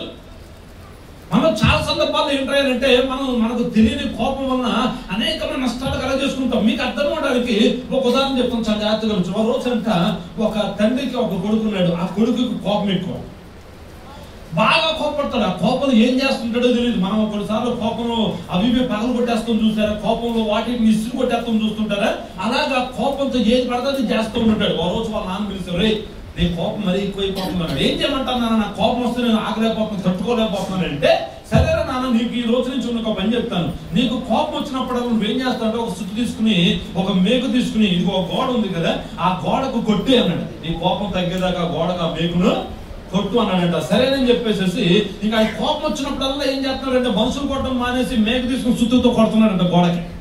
ఒక సగం టైం వచ్చింది, సగం టైంలో అసలు గోడ అంతా నిండిపోయింది కానీ కోపం తగ్గల. గోడంతా నిండిపోయింది, కోపం తగ్గల. ఎలా జరిగిన సంఘటన ఏంటంటే వాళ్ళ నాన్న దగ్గరికి వెళ్ళి నాన్న గోడ నిండిపోయింది అన్నాడట. నిండిపోయిందా, సరే పదలని చెప్పేసి గోడ దగ్గర తీసుకురాడు. గోడ దగ్గర తీసుకుని వెళ్ళి మరి ఆ మేకును ఓడదీరా అన్నాడట. మేకుని ఓడదీరా అన్నాడంట. ఇప్పుడు చెప్పండి, కొట్టడం తేలికే కానీ ఓడదీయడం చాలా కష్టం. అయినా కష్టపడ్డాడు. మొత్తం కొట్టినటువంటి మేకులన్నీ కూడా తీసాడు. తీసిన తర్వాత ఇప్పుడు చాలా జాగ్రత్తగా గమనించాడు. వాళ్ళ నాన్న 2 పాఠాలు చెప్పాడు. ఏం రాయాలంటే కోపడడం తేలిక కానీ దాన్ని సరిదిద్దుకోవడం కష్టం. రెండవది గోడను చూడరా అన్నాడట. గోడంతా ఇప్పుడు ఎట్లా ఉంటుంది, అన్ని హోల్స్ పడిపోయి చండాలంగా తయారైపోయింది. ఇప్పుడు గోడను చూపించాడు. రే చాలా జాగ్రత్తగా చూపించాడు. నువ్వు కోపడ్డావు, మేకును కొట్టావు, తర్వాత కోపం తగ్గింది, మేకును తీసావు, బాగానే ఉంది. కానీ చేసిన గాయం ఏమైపోయింది, అది అలాగే ఉండిపోయింది. అది సరవుతుందా చెప్పాలి, అది సరవుతుందా?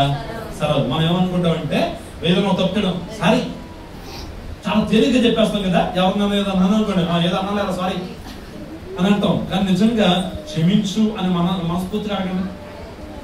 తెలుగులో అంటారా? తెలుగులో అంటారు. ఆంకర్ కూడా పంపించిన మాట కదా. దీనికి అసలు సరైన విషయం తెలియదు. మనకి ఏమన్నా సారీ అంటామో తెలియదు, స్వారీ అంటామో తెలియదు. స్వారీ అని అంటే గుర్రం మీద స్వారీ, అది సారీ అని అంటే క్షమించు అని అర్థం. మనం ఏంటంటే సారీ అన్నాం, స్వారీ అని అంటాం. అసలు మనం ఏమంటున్నాం కూడా తెలియదు.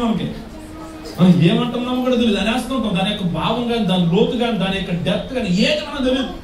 ఏదో ఒక మాట కదా వదిలేస్తాం. మనం దాన్ని ఏదో ఒక మాట కదా వదిలేస్తాం. కానీ జాగ్రత్తగా ఉంచండి, నీవు చేసిన గాయం అది మానమన్నా తమ్ముళ్ళు, ఈరోజు మీ జీవితాలు చెరువులు చేతులారా మీ జీవితాలు పాడవడానికి కారణమేంటి తెలుసా? మీలో ఉన్నటువంటి కోపం, అట్టరాని ఆ కోపం వలన స్నేహితులను దూరం చేసుకున్నారు. ఆ కోపం వలన బంధువులను దూరం చేసుకున్నారు.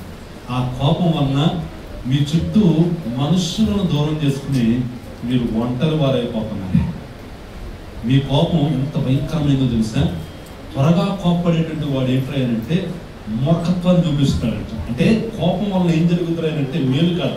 కోపం వలన మనుషులు మనకు దూరం అయిపోతున్నారు.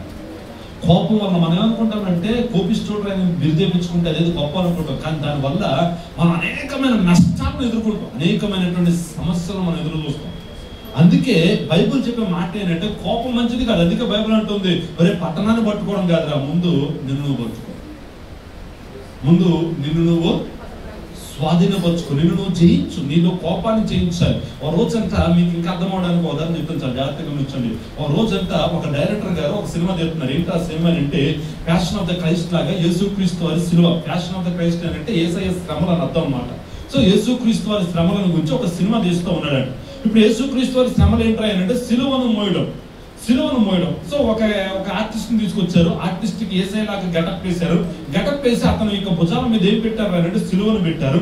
సిలువను పెట్టి ఏం చేశారంటే మోసుకుంటూ వెళ్ళు అన్నారు.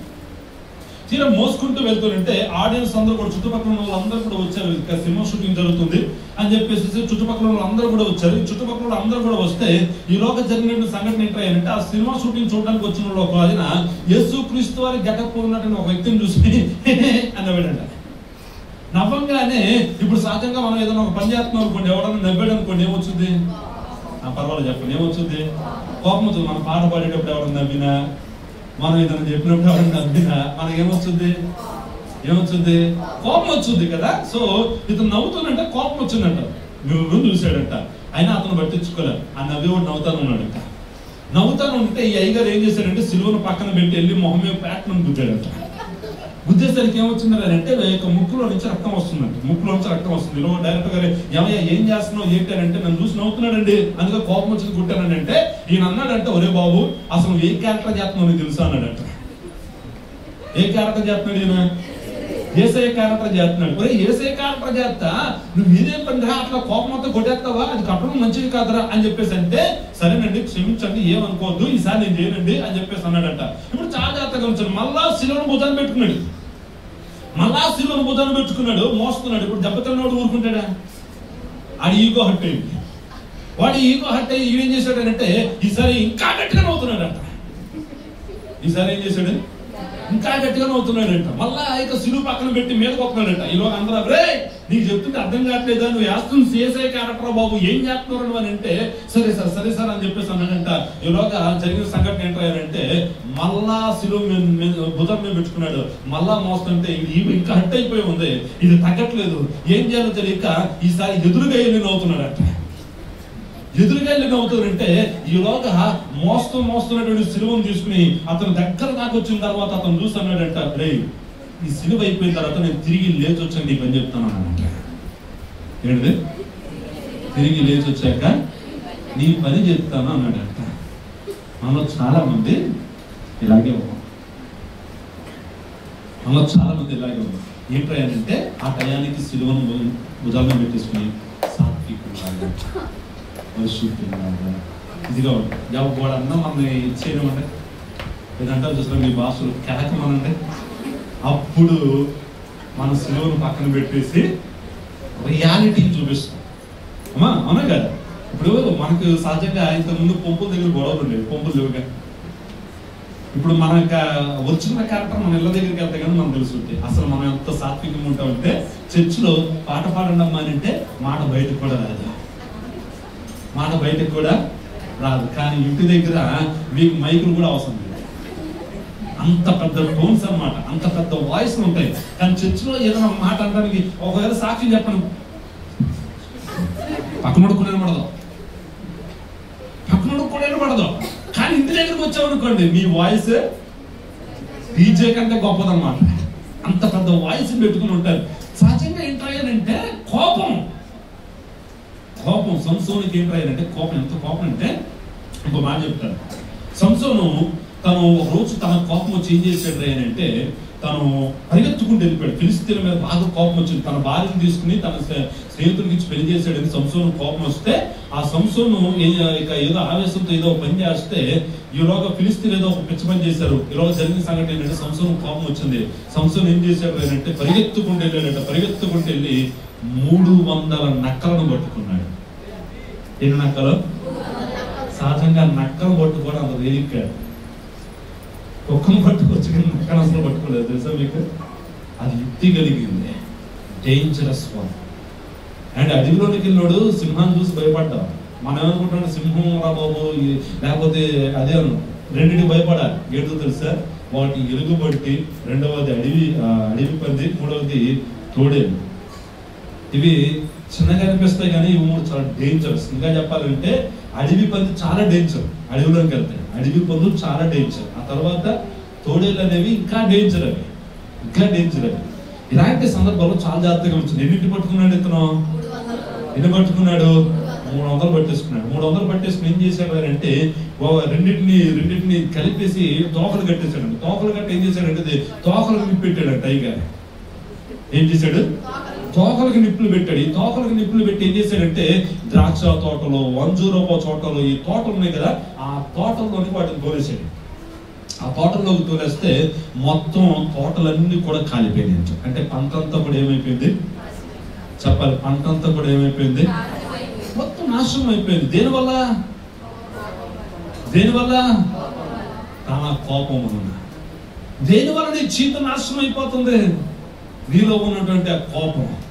దేనివల్ల నీ జీవితం ఒంటరితనంలోకి వచ్చేస్తుంది? నీలో ఉన్న ఆ తొందరపాటు, కోపం, ఆవేశం. ఈ ఆవేశం వలన నీ జీవితంలో అనేకమైనటువంటి వాటిని నువ్వు చేతులారా కాల్చేసుకుంటున్నావు. ఇంకా చెప్పాలంటే నీ భవిష్యత్తును, నీకున్నటువంటి అనేకమైన వాటిని. అంటే మనం ఉద్యోగం చేసే చోట ఎవరైనా వచ్చిన మాట అన్నాడు అనుకోండి, మనకేమొచ్చేద్ది? కోపం వచ్చేది. ఇప్పుడు చాలా జాగ్రత్తగా వచ్చాడు. మనం వారి మీద కలిగితే వారికి నష్టం, మనకు నష్టం. ఏమండి, ఎవరికి నష్టం? ఇప్పుడు చెరువు మీద చేప అలిగింది అనుకోండి, ఎవరికి నష్టం? చేపకు నష్టమా, చెరువుకు నష్టమా? చేపకే నష్టం. అండ్ కొన్నిసార్లు ఏంటంటే మనం మా ఓనర్ నాకు నచ్చలేదండి, ఆయన నాకు నచ్చలేదండి. మీకు బైబిల్ ఏమంటుందంటే మీకు అధికారులు ముష్కర్లైనా కూడా వారికి మీరు మనకి ఎవరికి నచ్చలేదు అనుకోండి, ముందేం చేస్తాడు, తొందరపడిపోయి అక్కడి నుంచి వెళ్ళిపోవాలనుకుంటాం. వెళ్ళిపోయేటప్పుడు ఏమనుకుంటారు? ఆవేశం.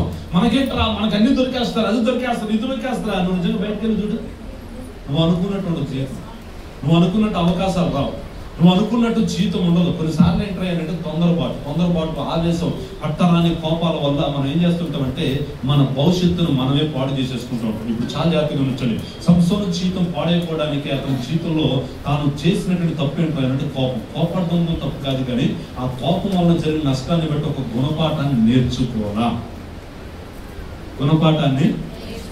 సార్ తప్పు చేశాడు, అదే తప్పు ఇద్దరు 30 మంది నేను చెప్పాను అని అనుకుంటే పంటలు కాలిపోయే పరిస్థితులు వచ్చేది కాదు. అతను తొందరపాటు కోపం వలన అండ్ పంటలు కూడా నాశనం అయిపోయాయి. రెండవది, సంవత్సరంలో ఉన్నటువంటి ఇంకొక భయంకరమైనటువంటి తప్పుది ఏంటంటే అతనికి అదుపులో లేని శరీర కోరికలు ఎక్కువ. ఏంటిది చెప్పాలి? ఏంటిది?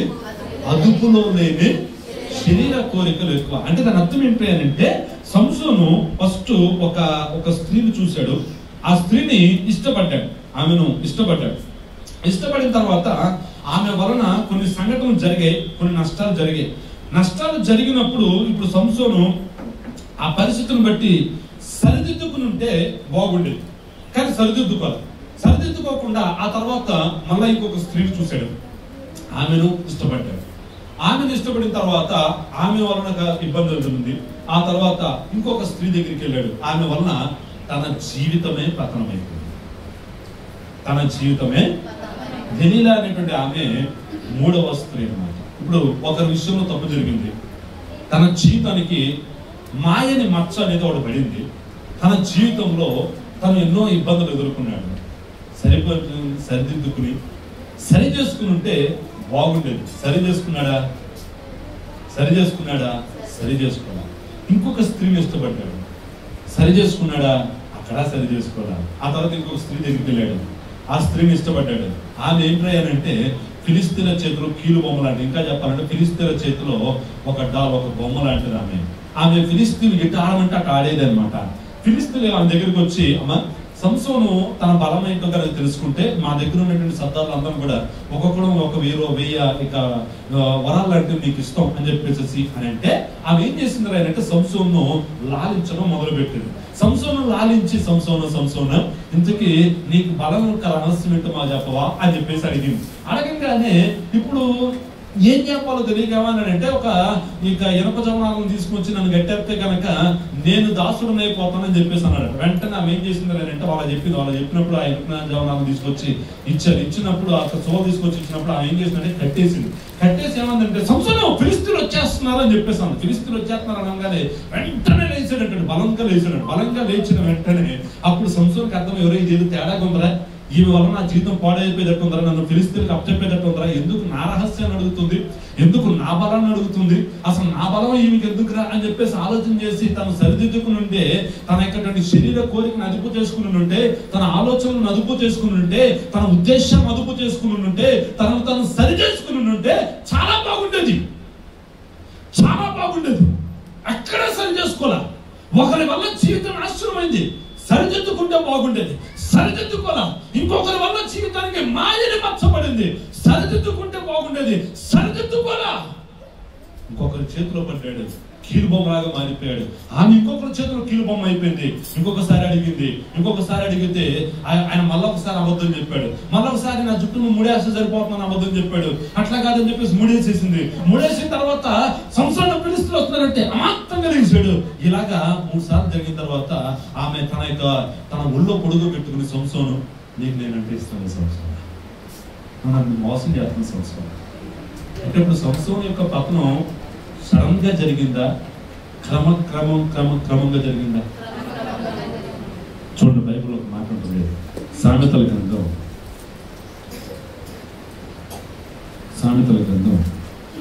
21వ అధ్యాయము 26వ వచనం.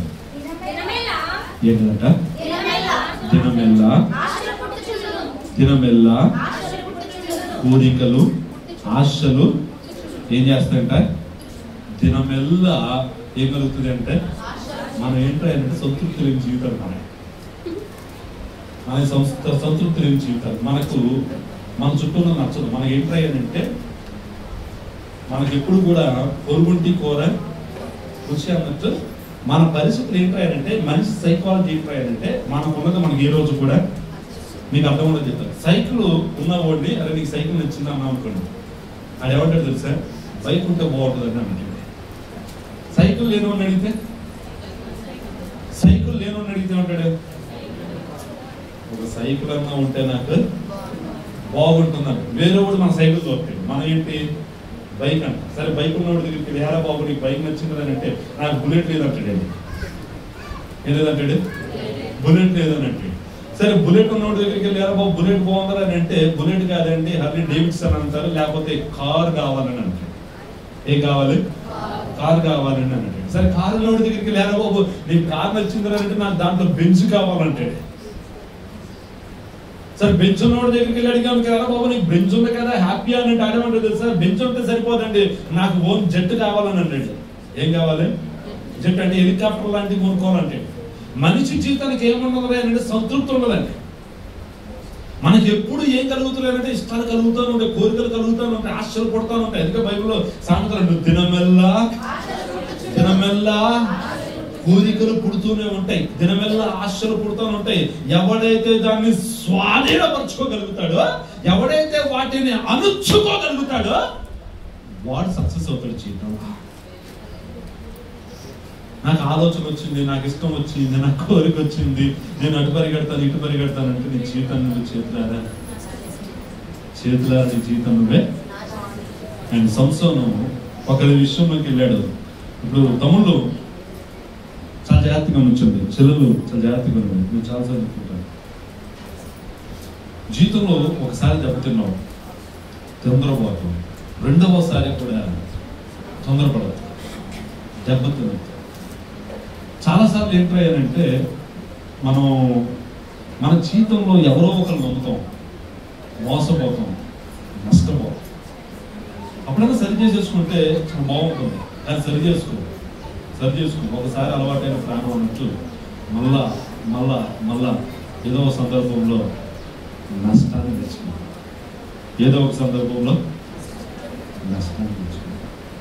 సంసోను పతనం సడన్ గా జరగలేదు, క్రమక్రమంగా అతని యొక్క మనస్సులో పుట్టిన కోరికలను అతను వెంబడిస్తూ వచ్చాడు. మనం ఎప్పుడు కూడా స్వాధీనపరచుకోవాలండి. తమ్ముళ్ళు వినండి, మనం ఎప్పుడు కూడా స్వాధీనపరచుకోవడానికి ప్రయత్నించాలి. మనకు ఇష్టాలు కలిగినాయి కదా అని చెప్పేసి, కోరికలు కలిగినాయి కదా అని చెప్పేసి, కోరికలకు గుర్రాలు లాగా రెక్కలు జోడించేసేసి ఎగిరేయడానికి ప్రయత్నం చేస్తే మనం ఏదో రోజున పడిపోతాం. తిరిగి చూస్తే మన జీవితం మన చేతిలో లేకుండా చాలా దూరం ఉంటుంది. మీరు జీవితం అభివృద్ధి చెందాలని, మీరు జీవితం ఆశీర్వదించబడాలని ఒక అన్నయ్యగా బతిలాడి చెప్తుంది. ఎప్పుడు కూడా ఆలోచన కోరికలు కలిగిన కదా, ఇష్టం వచ్చిన పనులు చేయమాట. అదొక సర్కిల్ లాంటిది, నేను పడేస్తూ ఉంటుంది. నువ్వు పడిపోతా లెగుస్తుంటావు. ఇది ఒక సర్కిల్ సిన్ లాంటిది. ఆ సర్కిల్లో జరిగే ఒక పాపం అలా జరగద్దు. నీ జీవితంలో ఒకసారి తొందరపడదు, జరగకూడదు, నష్టం జరిగేసింది, సరిది తీసుకో. దానివల్ల నీ చదువు పాడైపోయింది, నీ కెరీర్ పాడైపోతుంది, సరిది తీసుకో. నువ్వు ఇప్పుడన్నా తిరిగి లేవడానికి ప్రయత్నించు. బైబిల్ అంటుంది లెమ్ము దేవుని యొక్క వెలుగు నీ మీద ప్రకాశించడానికి ఇష్టపడుతున్నాడు. నిన్ను సరి చేసుకో. నీ జీవితంలో ఉన్నటువంటి ఆ పాపం నుంచి విడుదల పొందడానికి ప్రయత్నించాలి. ఆమేన్. హల్లెలూయా. ఈ రోజు కనుక నీ కెరీర్ మీద నువ్వు ఫోకస్ పెడితే అమ్మా, చెల్లి, తమ్ముడు వినండి, మీ కెరీర్ మీద మీరు ఫోకస్ పెడితే మీరు కూర్చుంటే మీ కాలుగోటికి కూడా సరిపోయినట్టు వాళ్ళు మీరు ఇష్టపడుతున్నారు. ఈరోజు మీ కెరీర్లో కనుక సక్సెస్ అయితే మీ జీవితంలో మీరు ఊహించినంత స్థాయిలో ఉన్నతమైన పరిస్థితులు వస్తాయి. మీ తొందరపాటు ఆలోచనలు, మీ తొందరపాటు నిర్ణయాల వల్ల మీ జీవితం, మీ యొక్క భవిష్యత్తును మీరు చేతులారా పాడు చేసుకుంటున్నారు. తమ్ముళ్ళు, కొంచెం ఓపిక పట్టండి. కొంచెం ప్రశాంతంగా మీ భవిష్యత్తులో కొన్ని సంవత్సరాలు మీరు కష్టపడితే ఒక ఉన్నత స్థాయికి వెళ్ళిపోతారు. అప్పుడు ఎంత అద్భుతమైన పరిస్థితుల్లో తెలుసా, మీరు ఊహించినంత ఆశీర్వాదకరమైన పరిస్థితులు మీరు అప్పుడు చూస్తారు. ఇప్పుడు తొందరపడమాకండి. కోరికలు కలిగే కదని చెప్పేసి, కోరికలు ఏంటంటే మన మనస్సు ఎలాంటిది అని అంటే ఎప్పుడు ఏదో ఒకటి కలుగుతూనే ఉంటుంది.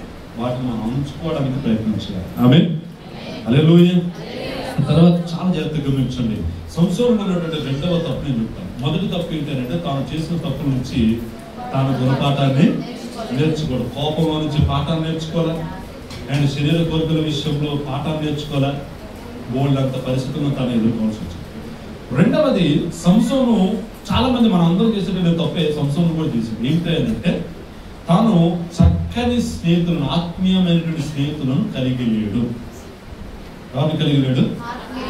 ఆత్మీయమైన స్నేహితులను తాను కలిగి లేడు. ఎప్పుడో మీరు చాలా జాగ్రత్తగా, దేవుడు సృష్టించినప్పుడు చీకటిని వెలుగును వేరుపరిచాడు. చీకటికి వెలుగుతో సంబంధం లేదని చెప్పాడు ఆయన.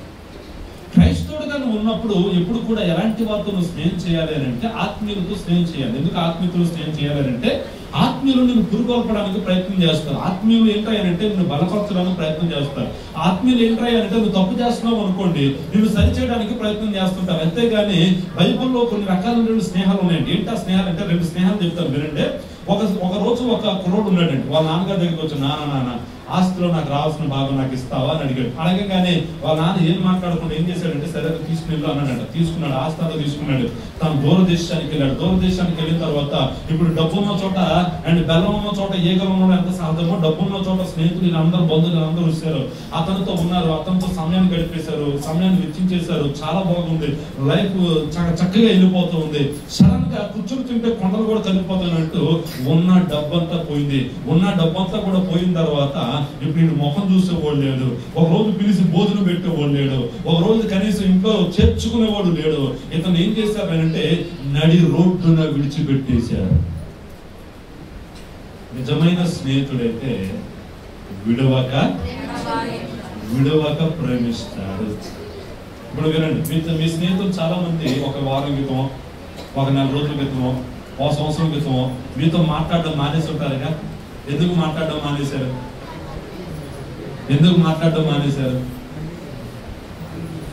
మీరు మాట్లాడే మాట ఏదో వాళ్ళకి నచ్చలేదు, వారి ప్రవర్తనలు ఏదో మీకు నచ్చలేదు. నిజమైన స్నేహితుడైతే కనుక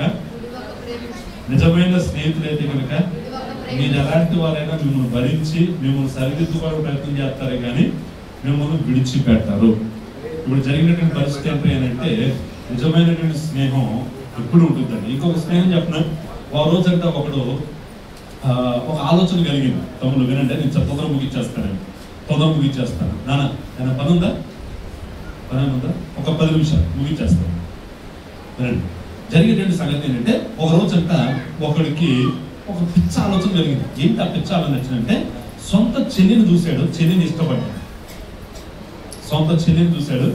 చెల్లిని ఎవడన్నా చేస్తాడు ఆ పని. ఇప్పుడు జరుగుతుంది భయంకరమైన తప్పులు జరుగుతుంది. సొంత చెల్లిని చూశాడు, ఇష్టపడ్డట్టు ఉండకుండా ఏం చేశాడంటే వాళ్ళ స్నేహితుడు చెప్పాడు, అరే నాకు ఎందుకు మా చెల్లి మీద మనసు అయిందిరా అన్నాడట. ఇప్పుడు స్నేహితుడు ఏం చేయాలి? అరే ఏం మాట్లాడుతున్నారు, నీ మైండ్ ఉందా అని చెంప మీద కొట్టాలి. మేలు కోరి స్నేహితుడు ఏం చేయాలి తెలుసా? గాయాలు చేయాలి, కొట్టాలి. రే చేసే పని చాలా తప్పురా, సొంత చెల్లిని ఇష్టపడ్డా నువ్వా, అసలు మనిషివేనా నువ్వా అని చెప్పేసి అన్నారు. వీడు ఏం చేశాడు అంటే దాన్నే ఉందరా పర్వాలేదురా నేను నీకు సలహా ఇస్తాను అని చెప్పేసి నీకు జ్వరం వచ్చినట్టు నటించరా. నీకు జ్వరం వచ్చినట్టు నటిస్తే మీ నాన్న మీ చెల్లిని నీ దగ్గర పంపిస్తాడు. మీ చెల్లి వచ్చి నీకు వండి పెట్టుద్ది. మీ చెల్లి నీకు వచ్చి వండి పెట్టినప్పుడు నీ ఇష్టం వచ్చినట్టు చేయరా అన్నాడు. చాలా జాగ్రత్తగా వచ్చాడు. ఇది స్నేహమే అసలు. ఈరోజు చాలా మంది స్నేహితులు ఏంటంటే తాగడానికి వెళ్తారు. అరే ఇలా తాగడం అన్నారు, తాగుదాం అని అంటే అదే నీకు కష్టమో ఏదైతే బాధో లేకపోతే నీకు ఏదైనా ఇబ్బందో నీకు ఏదైనా కష్టమో నీకు ఏదైనా సమస్య ఏదైనా వచ్చినప్పుడు అంటానండి ఎవడన్నా వస్తాడా? చెప్పండి, ఎవడన్నా వస్తాడా? అరే నేను ప్రేమించాను అంటే పరిగెత్తు కూడా తీసుకొని నీకు పెళ్లి చేయమని చేస్తారు. అందరూ చేస్తారు, అందరూ హీరోలు. పెళ్లి చేసిన తర్వాత ఇప్పుడు నీకు నెల వచ్చిన తర్వాత ఇంట్లో తినడానికి లేదు. అప్పుడు అడుగుదాం నీ స్నేహితుల్ని, అరే తినడానికి లేదురా ఇంట్లో పెట్టరా అన్న, పెడతారా అమ్మ? పెడతారా? పెట్టరు. పోవడమంటే అందరూ ఉంటారండి. పాడు చేయరాయాలంటే పోవడమంటారంటే అందరూ ఉపయోగపడతారు, అందరూ ఉంటారు. కానీ బాగుపడాలంటే ఒకడు కూడా నేను పక్కన ఉన్నాడు. అండ్ నాకు ఒక అనే తెలుసు, అతను యవనస్తుడు ఉన్నప్పుడు చాలా బాగుండేవాడు. తన చుట్టూ చాలా మంది స్నేహితులు ఉండేవాళ్ళు.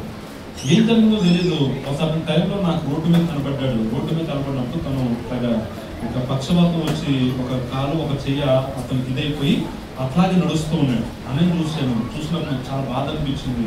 అతను బాగున్నప్పుడు తన చుట్టూ ఎప్పుడు చూసినా స్నేహితులు కనబడుతూ ఉండేవారు, ఎప్పుడు చూసినా కనబడుతూ ఉండేవారు.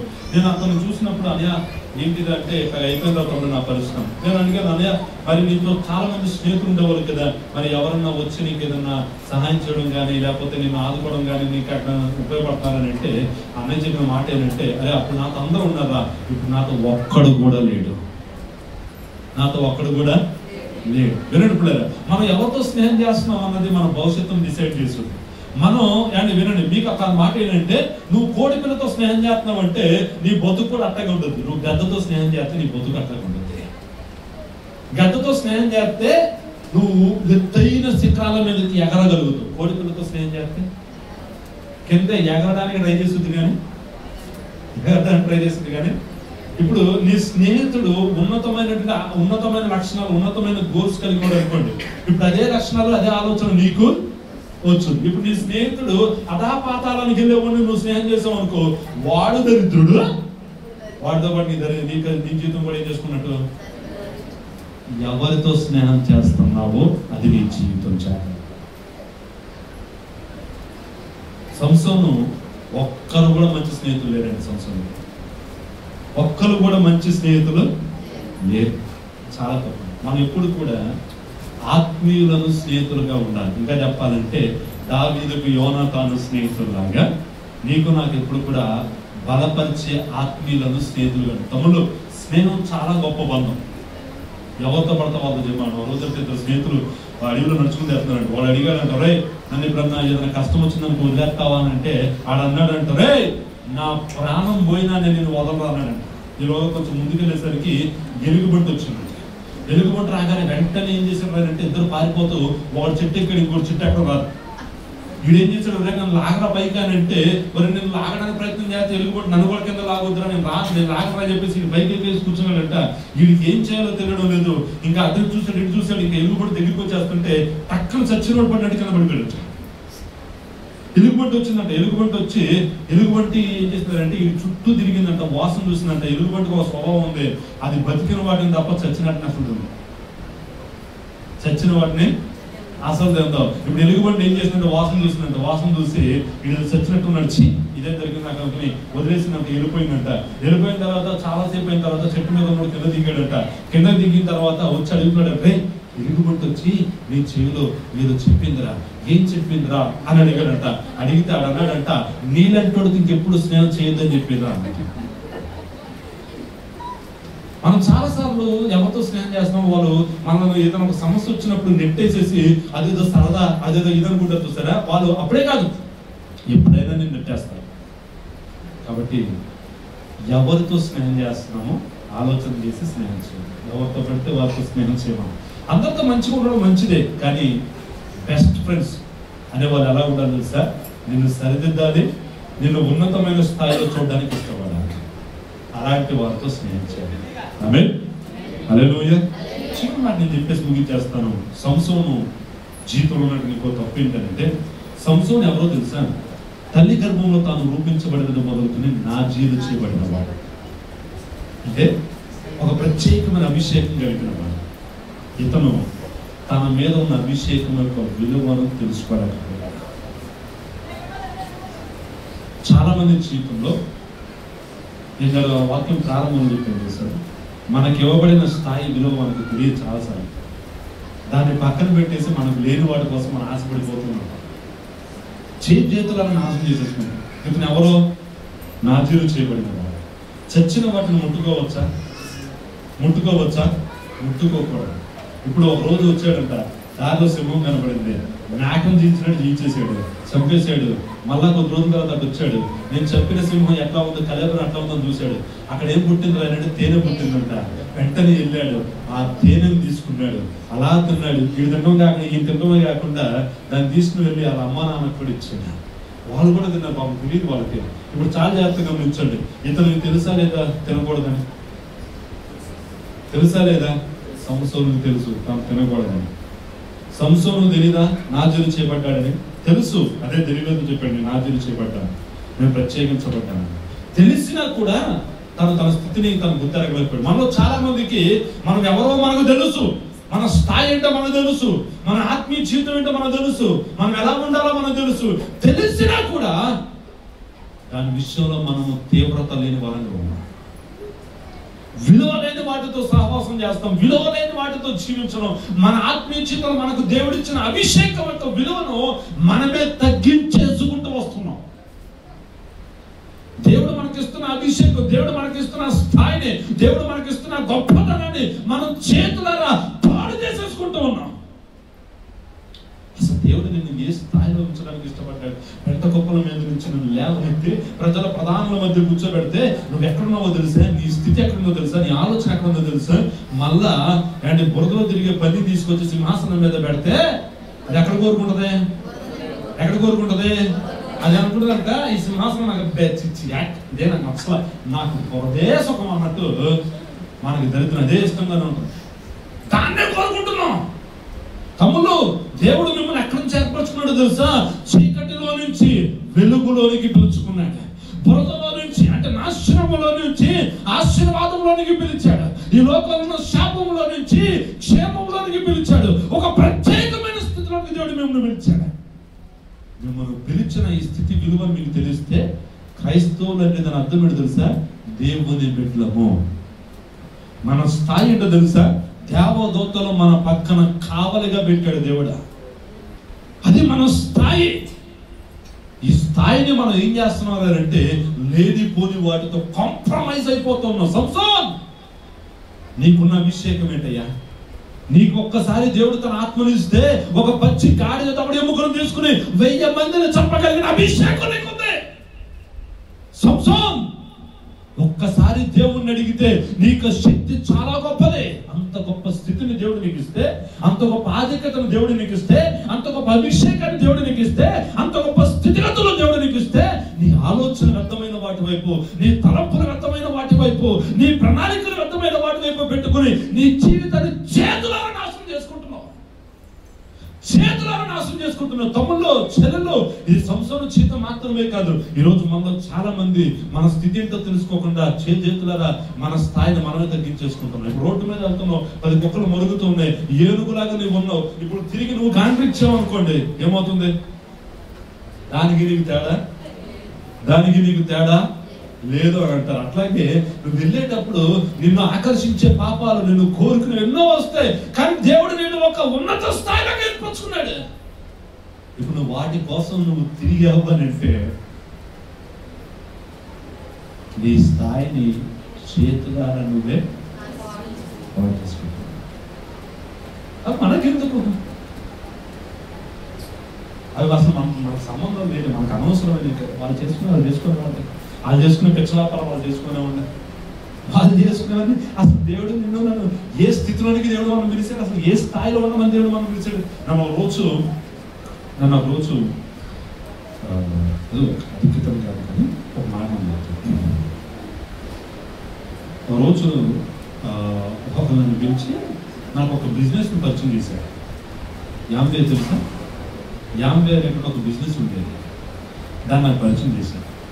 పరిచయం చేసి నన్ను చేయమంటే నేనేమన్నానంటే, ఇక దేవుడు నన్ను విలువైన తన సేవకు పిలిచాడు. కడుపు కాల్చుకుని పస్తు పడుకోమంటే ఇష్టపడతానేమో కానీ నా పిలుపును నా సేవకు కానీ దాన్ని నేను ఇష్టపడలేక అని ఎందుకన్నా తెలుసా, ఒకసారి నేను దాంట్లోకి వెళ్ళాను అనుకోండి, నా మనసంతా దేని మీద ఉంటుంది తెలుసా, నా మనసంతా దేని మీద ఉంటుంది తెలుసా, దాని మీద ఉంటుంది. అప్పుడు నేను దేన్ని కోల్పోతాను, దేన్ని కోల్పోతాను? మనకి ఎందుకండి దేవుడు సంఘంలో నీ స్థాయిని ఎంత గొప్పగా ఉంచాడు, క్రైస్తవ్యంలో నీ స్థాయిని ఎంత గొప్పగా ఉంచాడు. ఎందుకని లేనిపోని వాడి వైపు ఆశపడతాం, లేనిపోని వాడి వైపు ఎందుకు పరిగెడతాం? సంస్కృతం మనకి ఇవ్వబడిన అభిషేకం ఆత్మ మీద తెలుసుకోకపోవడం వల్ల నష్టం. సంవత్సరంలాగా మనం ఉండదు, మనం ఆశీర్వదించబడాలి. ఆమేన్. హల్లెలూయా, హల్లెలూయా. కాబట్టి మన జీవితంలో ఉన్నటువంటి తప్పుదాన్ని మనం సరిదిద్దుకుందాం. మనం ఉన్నతమైన భవిష్యత్తును కలిగి ఉన్నాం. ఇక్కడ ఉన్నటువంటి మీరు అందరూ కూడా తమ్ముళ్ళు వచ్చేవారు, మీరందరూ ఒక ఉన్నతమైన స్థాయిలోనికి రావాలి. రేపు పొద్దున పలానా మెట్లతల్లో ఉన్నటువంటి వాళ్ళు ఎక్కడుండాలా అని అంటే ఒక గొప్ప స్థాయిలో కనపడాలి తప్ప మీరు ఇదే ప్రాంతంలో చాలా తక్కువ స్థితిలో ఉండిపోకూడదు. దేవుడికి మీ జీవితాన్ని అప్పగించండి. ఉన్నత స్థితిలోకి దేవుడే మనం తీసుకెళ్తాడు. ఉన్నత స్థాయిలో దేవుడు ఉంచుతాడు. ఆయన గొప్ప దేవుడు అండి. ఎక్కడో గొర్రెలు కాసుకుంటున్న వారిని తీసుకెళ్లి సింహాసనం మీద కూర్చోబెట్టిన దేవుడు ఆయన. మిమ్మల్ని కూడా ఉన్నత స్థితిలో దేవుడు కూర్చోబెడతాడు. మీ జీవితాన్ని దేవుడికి అప్పగించండి. స్నేహితులు, లోక ఆలోచనలు, లోక ఇష్టాలు అవి ఎప్పుడైనా సరే మీ భవిష్యత్తును పాడు చేస్తారు. అదే దేవుడికి అప్పగించండి. దేవుడి సన్నిధిలో ఉండండి. మీకు తెలియని మార్గాలను దేవుడు తెరుస్తాడు. మీ జీవితంలో ఉన్నతమైన కార్యాలు దేవుడు చేస్తాడు. రాజుల హృదయాలను నీటి కాలవల వలె కలిగిన దేవుడు మీ పక్ష అనేకమైనటువంటి వారి యొక్క హృదయాన్ని దేవుడు కదిలిస్తాడు. అద్భుతమైన కార్యాలు దేవుడు మీ పక్షాన చేస్తాడు. ఆమేన్, ఆమేన్. తల ఉంచండి, ప్రార్థన చేసుకోండి.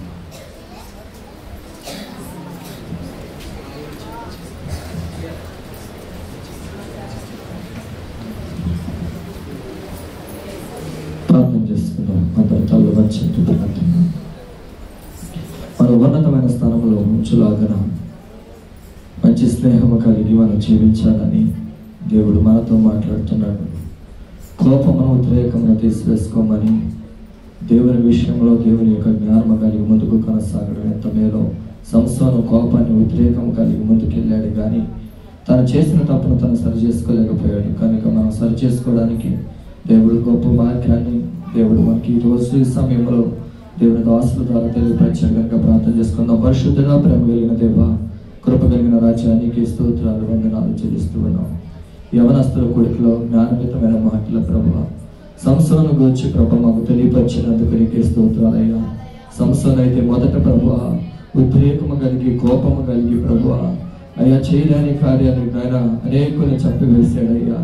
అలాంటి ప్రభా కోపంలో ఉద్రేకం కలిగి ఎవరితో ఎలా మాట్లాడుతున్నామో తెలియని వారిగా ప్రభా బ్రతుకుతున్న మమ్మల్ని మాతోనే మాట్లాడామయ్యా. ఇక మీదట ఎన్నటికీ అలాంటి రీతి కలిగి ఉండకూడదని తల్లిదండ్రులనైనాను, బంధుజనులైనాను, పెద్దలతోనైనాను ప్రభా ఎలా పడితే అలా కోపోద్రేకంతో మాట్లాడకుండా నిదానించే వారికి ఉండాలని నువ్వు తెలియపరిచేవయ్యా. నీకే స్తోత్రాలు. సంసోను చేసిన రెండవ తప్పు ప్రభా అయా తన బలమును తన శక్తి కలిగి ఉండగా ప్రభా అయా ఢిల్లీలో ఒకసారి తప్పు చేశాడు, 2 సార్లు తప్పు చేశాడు, 3వసారి ప్రభా తన బ్రతుకును సరి చేసుకోకుండా